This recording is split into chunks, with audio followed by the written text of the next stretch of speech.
Selamat pagi anak Tuhan. Pada pagi hari ini Miss Amanda akan menyampaikan firman yang berjudul Allah itu benar. Sebelum kita mulai firman-Nya, jangan lupa siapkan Alkitab ya. Oke. Tidak perlu berlama-lama. Sebelum kita mulai, mari kita baca di Amsal pasal 2 ayat 1 sampai 22. Perikopnya di sini, faedah daripada menuntut hikmat.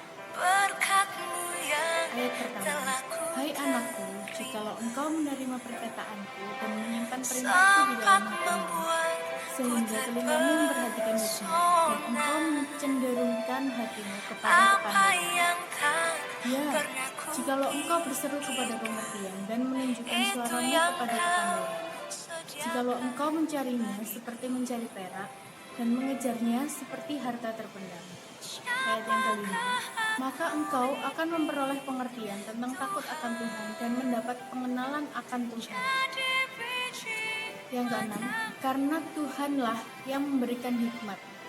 Dari mulutnya datang pengetahuan dan kepandaian.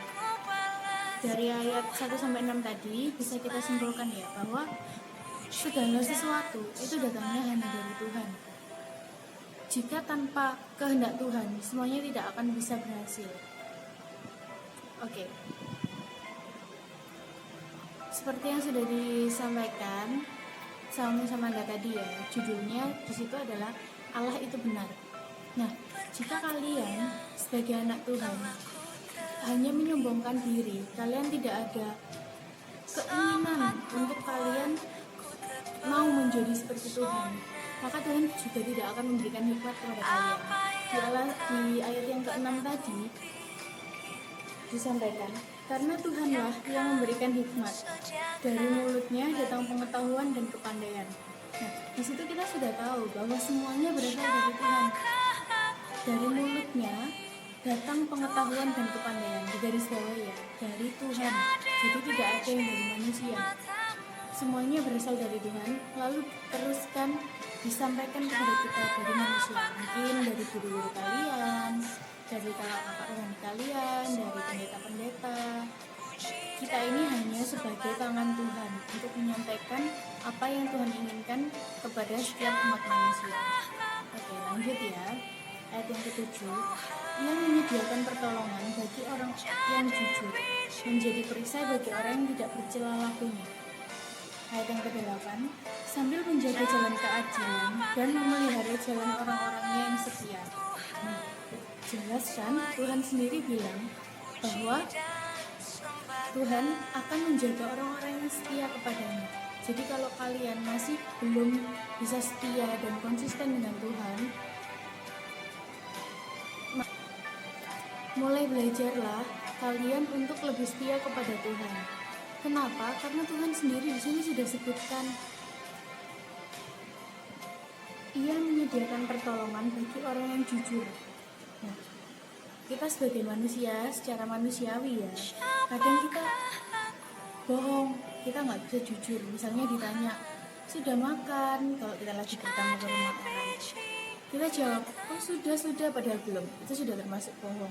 Nah, karena itu sudah menjadi kebiasaan, jadinya kita menganggap gak apa-apa, kecil, padahal dosanya sama aja. Mau itu kalian bohong seperti apa, dosanya sama aja, tetap aja dosa. Gak ada yang namanya dosa putih, ada dosa merah, intinya sama aja, sama-sama dosa.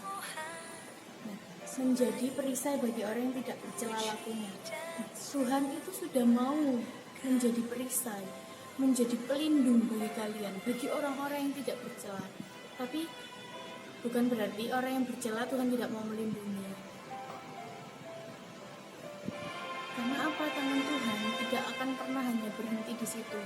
Kalau misalnya kita sadar ya, aku masih kayak gini aja, Tuhan sudah kasih semuanya ke aku, Tuhan sudah benar-benar sayang ke aku. Ya gimana cara kita untuk jadi orang yang berkenan di mata Tuhan? Tuhan aja sampai bilang kita itu biji matanya Tuhan. Kayak lagu yang sudah sering kita dengar ya, kita ini siapa sih kok bisa jadi biji mata Tuhan, kayak gitu.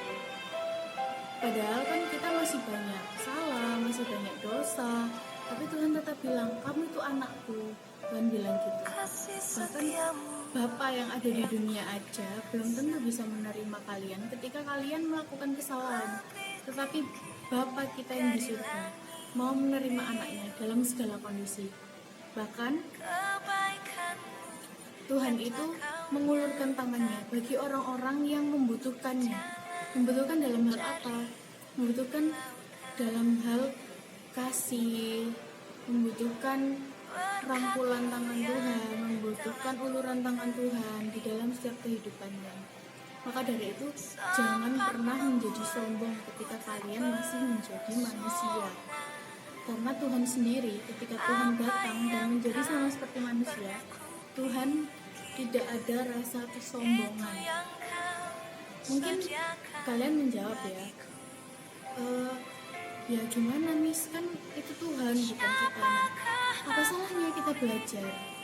Mungkin bisa mandi sendiri juga masih belum bisa, tapi mari kita sama-sama belajar.